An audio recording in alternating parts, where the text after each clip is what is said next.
पहली जैविक क्रिया के बारे में बताएंगे और यह जैविक क्रिया है श्वसन, रेस्पिरेशन। श्वसन एक ऐसी जैविक क्रिया है जो प्रत्येक सजीव के लिए आवश्यक है, चाहे वो जंतु हों और चाहे पादप। वैसे सामान्य रूप से देखा जाता है तो श्वसन क्रिया जब तक किसी जीवधारी में होती है तब तक जो है वह जीवित होता है, उसमें जीवन होता है, और जैसे ही श्वसन क्रिया बंद हो जाती है उसका जीवन समाप्त हो जाता है। तो यह श्वसन क्रिया आज हम आपको विस्तार पूर्वक बता रहे हैं। जैसा कि यहाँ पर आप देख रहे होंगे, ये नासा छिद्र यहाँ पर होते हैं और नासा छिद्र से होते हुए ग्रासनाल कंठ से होते हुए आगे की ओर जैसे जैसे हम लोग बढ़ते जाते हैं, श्वास नली हमारी उसी तरीके से डिवाइड होती चली जाती है, बढ़ती चली जाती है। पहले मुख्य रूप से देखा जाए तो एक प्रधान श्वास नली यहाँ आपको दिखाई दे रही है और इसके बाद प्रधान श्वास नली फिर दो भागों में, और फिर अगले जो है जो श्वसनी होती है हमारी, वो पुनः फिर आगे कई भागों में डिवाइड हो जाती है। तो इस प्रकार से श्वसनी श्वसनिकाएं, और इसके बाद फिर जो है आप यहाँ देख रहे होंगे ये फेफड़े हैं, दायां और बायां फेफड़ा, जिसमें वायु कूपिकाएं हैं,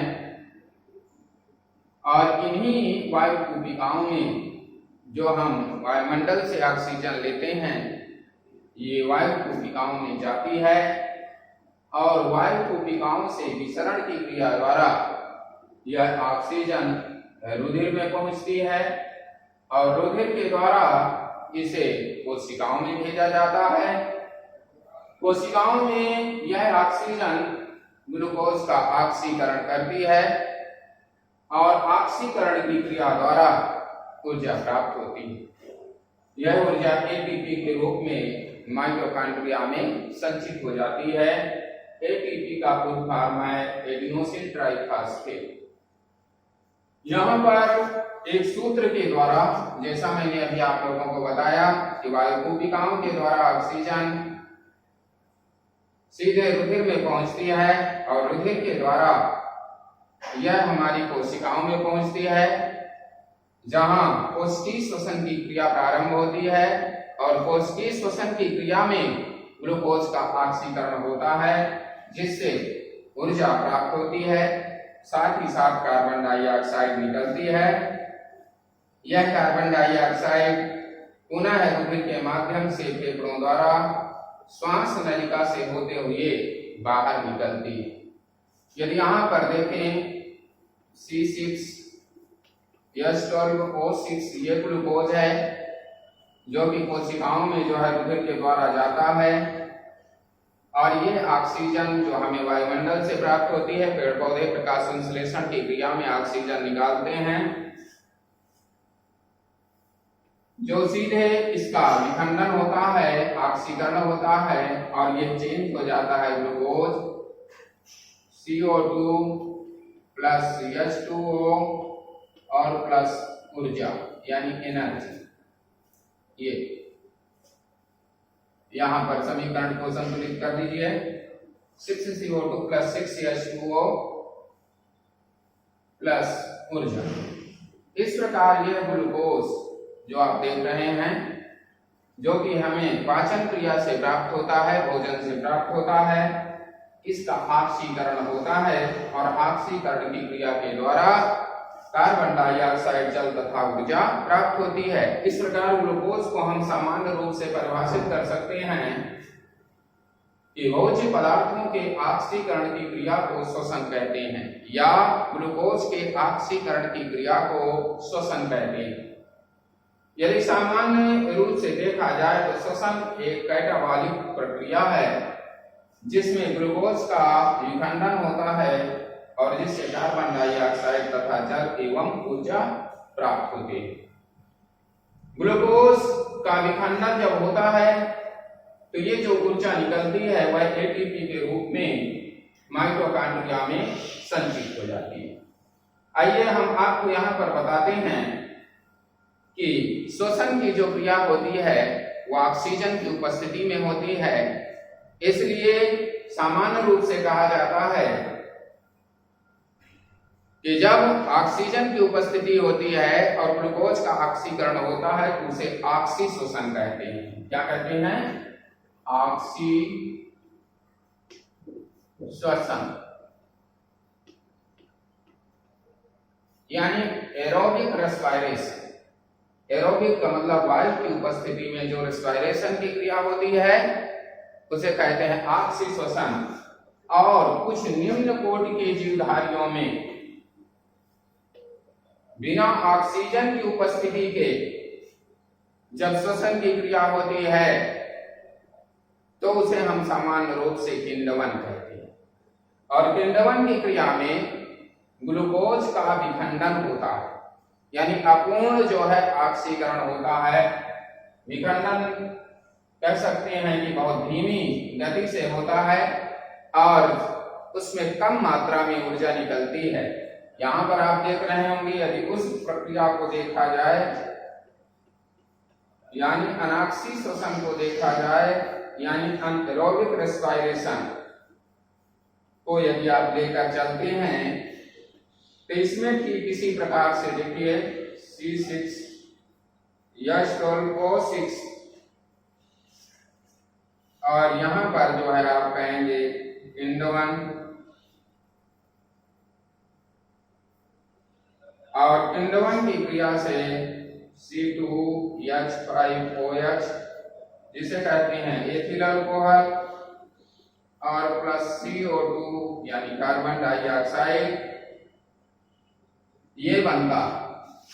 ये कार्बन डाइऑक्साइड दोनों में बनती है, लेकिन यहाँ जो कार्बन डाइऑक्साइड बनती है अधिक मात्रा में, क्योंकि अधिक मात्रा में जो है ग्लूकोज का ऑक्सीकरण जल्दी होता है और यहाँ पर ग्लूकोज का ऑक्सीकरण बहुत समय लगता है, इसलिए जो है यह किण्वन की क्रिया में कार्बन डाइऑक्साइड धीरे धीरे निकलती रहती है। लेकिन आपको ये बता दें कि जो किण्वन की क्रिया होती है यानी अनाक्सी श्वसन की जो क्रिया होती है वो मुख्य रूप से निम्न कोटि के जीवधारियों में होती है, अंतःपरजीवियों में होती है, जिससे ये प्रक्रिया होती है।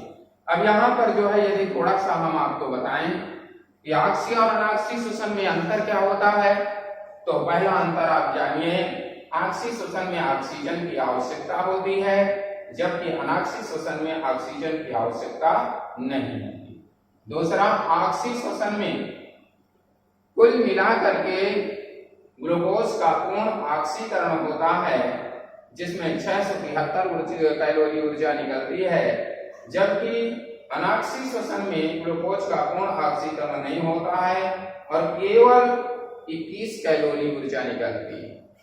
यानी इसमें कुल मिलाकर देखा जाए तो 38 एटीपी अणु बनते हैं और इसमें देखा जाए तो केवल 2 एटीपी अणुओं का निर्माण होता है। तीसरा चौथा जो अंतर आप देखेंगे तो ऑक्सी श्वसन की जो क्रिया है वो ग्लाइकोलाइसिस में नहीं होती, क्रेब्स चक्र में होती है और अनाक्सी श्वसन की क्रिया जो है वो ग्लाइकोलाइसिस में होती है। अनाक्सी श्वसन जो होता है यह मुख्य रूप से इसमें एथिल अल्कोहल और कार्बन डाइऑक्साइड बनते हैं, जबकि ऑक्सी श्वसन में कार्बन डाइऑक्साइड जल तथा ऊर्जा बनती है। इस प्रकार से ऑक्सी श्वसन और अनाक्सी श्वसन ये दोनों अलग अलग प्रकार से होते हैं, यानी श्वसन का 2 प्रकार हो जाता है। 2 प्रकार में पहला ऑक्सी श्वसन और दूसरा अनाक्सी श्वसन। ये यहाँ पर आप देखेंगे तो जो मानव की श्वसन प्रक्रिया है उस श्वसन प्रक्रिया में सबसे पहले नासाद्वार ये आते हैं, यहां से हम लोग ऑक्सीजन अंदर ले जाते हैं, ये आपकी ग्रसनी से होते हुए आप देख रहे हैं श्वास नली आगे की ओर बढ़ती है और प्रधान श्वास नली तो श्वसनी में चेंज हो जाती है, फिर श्वसनिकाएं बनती हैं और श्वसनिकाओं के बाद जो है फिर धीरे धीरे और जब जो है छोटे छोटे भागों में डिवाइड हो जाती हैं तो वायु कोशिकाएं बन जाती हैं। आइए हम थोड़ा सा यहाँ पर आपको ये भी बताएंगे कि आपसी श्वसन की जो प्रक्रिया है वो सामान्य रूप से जंतुओं और पादपों दोनों में होती है।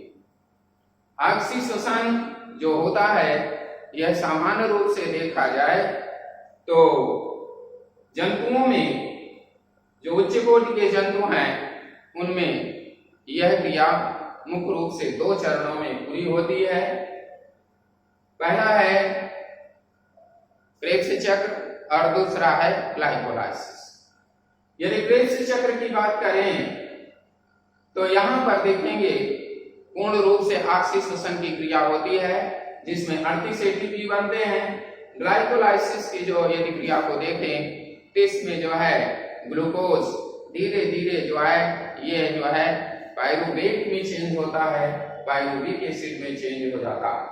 तो पहले ग्लाइकोलाइसिस और क्रेब्स चक्र की क्रिया से गुजरते हुए यह जो प्रक्रिया है सामान्य रूप से पूरी होती है। यहाँ पर देखेंगे अब हमारे शरीर में श्वसन क्रिया कैसे होती है। यहाँ पर आप देखेंगे श्वसन क्रिया, तो देखिए दो यहाँ पर बातें ध्यान रखना है। एक, जब हम ऑक्सीजन को अंदर ले जाते हैं यानी इनटेक करते हैं, तो जब ऑक्सीजन को इनटेक करते हैं तो उसे हम कहते हैं सामान्य रूप से अंतःश्वसन यानी कि अंदर की ओर ले जाना यानी कि निःश्वसन, और जब हम बाहर निकालते हैं तो उसे कहते हैं उच्छ्वसन। तो एक निःश्वसन और एक उच्छ्वसन से एक श्वास क्रिया बनती है। ये जो श्वास क्रिया हमारी होती है सामान्य रूप से जैसे श्वासोच्छ्वास जिसे हम कह सकते हैं, तो ये श्वासोच्छ्वास की क्रिया जो है उच्छ्वसन और निःश्वसन के द्वारा होती है। अब ये होती कैसे है, बहुत सरल बातों पर इसे जो है हम समझ सकते हैं। अच्छे से आप ध्यान देकर सुनिएगा। हमारे जो है ये भाग जो आपका है वक्ष गुहा, ये जो यहाँ का भाग होता है जहाँ ये फेफड़े आपके दिखाई दे रहे हैं ये वक्ष गुहा। वक्ष गुहा में अंतरापरशुक पेशियां पाई जाती हैं। कौन सी पेशियां होती हैं? अंतरापरशुक पेशियां यानी इंटरकास्टल मसल्स पाई जाती हैं। जब हम अंदर के श्वास क्रिया को करते हैं और साथ ही साथ अंदर वायु हमारे कैसे जाती है यह प्रक्रिया यहाँ से आसानी समझ सकते हैं। आप जानते हैं जो इंटरकास्टल मसल्स होती हैं ये निरंतर फैलती और सिकुड़ती रहती है। इनके फैलने और सिकुड़ने से ही वायु अंदर और बाहर होती है। तो जब ये अंतरापरशुक पेशियां फैलती हैं तो फैलने से वक्ष गुहा का आयतन बढ़ जाता है, और जब वक्ष गुहा का आयतन बढ़ जाता है तो बाहर का वायुदाब अधिक और अंदर का वायुदाब कम हो जाता है। इस कारण से बाहर से वायु अंदर चली जाती है, और जब ये इंटरकास्टल मसल्स सिकुड़ती हैं तो वक्ष गुहा का आयतन कम हो जाता है, और वक्ष गुहा के आयतन कम होने से अंदर का वायुदाब बाहर के वायुदाब से कम हो जाता है, यानी कि अंदर से वायु बाहर निकल जाती है। फिर से इस प्रक्रिया को समझिए। वक्ष गुहा में अंतरापरशुक पेशियां पाई जाती हैं।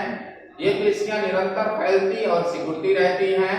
इनके फैलने और सिकुड़ने से ही श्वसन क्रिया होती है, अर्थात जब ये फैलती हैं तो वक्ष गुहा का आयतन बढ़ जाता है जिससे बाहर का वायुदाब कम और अंदर का वायुदाब आपका बाहर का वायुदाब अधिक और अंदर का कम होता है। ये ध्यान रखिएगा। यहाँ पर जब फैलेंगी तो फैलने से क्या होगा, वक्ष गुहा का आयतन बढ़ेगा। जब वक्ष गुहा का आयतन बढ़ेगा तो अंदर से जो वायु है सामान्य रूप से जब फैलता है तो बाहर से वायु अंदर आ जाती है, और ठीक इसी प्रकार से जब सिकुड़ता है तो अंदर से वायु बाहर चली जाती है।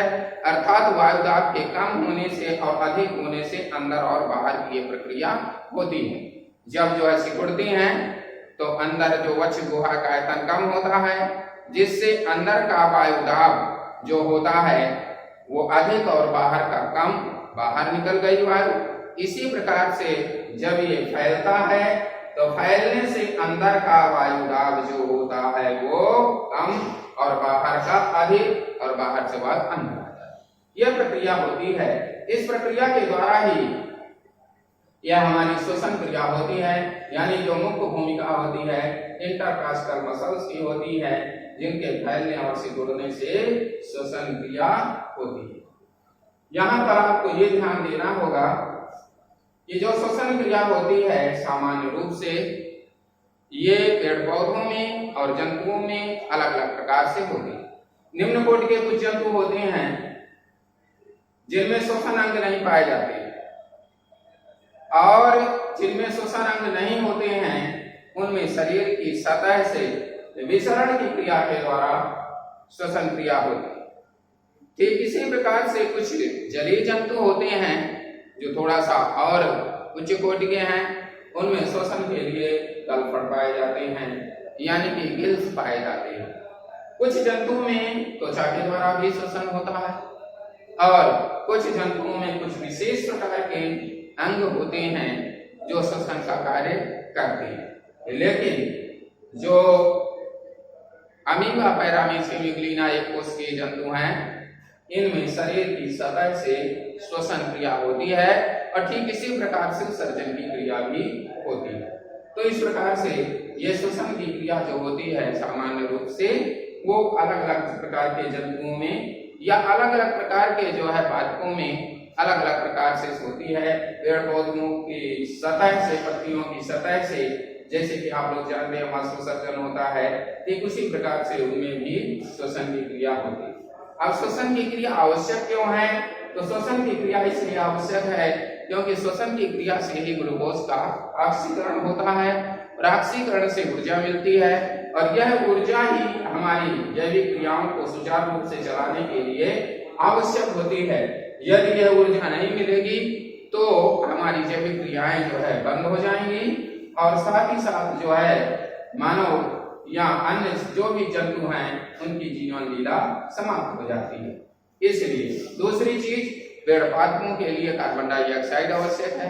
जब श्वसन क्रिया जंतु करते हैं तो कार्बन डाइऑक्साइड निकलती है, जिसे पेड़ पौधे प्रकाश संश्लेषण की क्रिया में प्रयुक्त करते हैं। इस प्रकार से वायुमंडल का संतुलन बराबर बनाए रखने के लिए, पर्यावरण का संतुलन बराबर बनाए रखने के लिए यह श्वसन क्रिया नितांत आवश्यक होती है। यहाँ पर आप लोगों को ये जानना है, या इसमें आप लोगों को ये लिखना है, आक्सीय और अनाक्सीय श्वसन की क्रिया के बारे में आप लोगों को लिखना है, और जो नहीं आ रहा समझ में उसे आपको जो है पूछना है। इसका नोट्स भी आपको पीडीएफ के माध्यम से भेजा जाएगा, जो कि चित्र आप लिख ही रहे हैं, इस चित्र को बनाना होगा, और साथ ही साथ जो है जो किसी भी तरह की दिक्कत हो उनको जो है आप हमसे पूछ सकते हैं। जय हिंद।